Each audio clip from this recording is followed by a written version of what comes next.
Hello everyone, good afternoon. আমি আর ছেলে যাচ্ছি ময়নাগুড়িতে। দেখতেই পাচ্ছ, চলে এলাম ময়নাগুড়িতে। আমার আছে মাত্র 3-4টা জিনিস কেনার, খুবই দরকারে এসেছি হঠাৎ করে।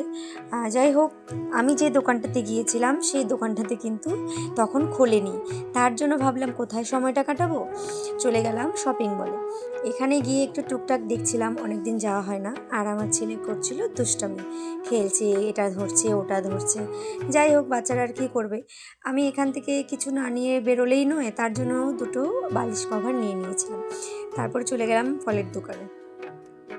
তারপরে ছেলে বায়না ধরেছে ফুচকা খাবে। যদিও বারণ করেছিলাম যে টক জল যেহেতু আমি দেই না, যদিও সব সময় 6 মাস পরে একদিন খাই, তো রাগ হয়েছিল বলেই ফুচকাটা দিলাম খাওয়ার জন্য।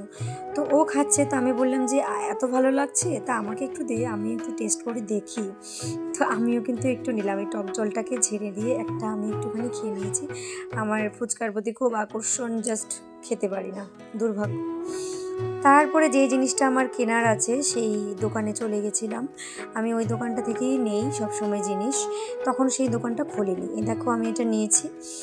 আরও দুটো জিনিস প্রয়োজন ছিল। তারপরে চলে গেলাম মিষ্টির দোকানে, আগামীকালকে পুজো দেওয়ার জন্য সন্দেশ নেব বলে। তো সন্দেশ নিয়ে এবারে ফিরবো বাড়িতে। এই দেখো, চলে এসেছি জলপেশ। এখানে আমার বর বাইক নিয়ে হাজির, আমাদেরকে বাড়ি নিয়ে যাবে। তো আজকের ভিডিওটা ছিল এই পর্যন্ত।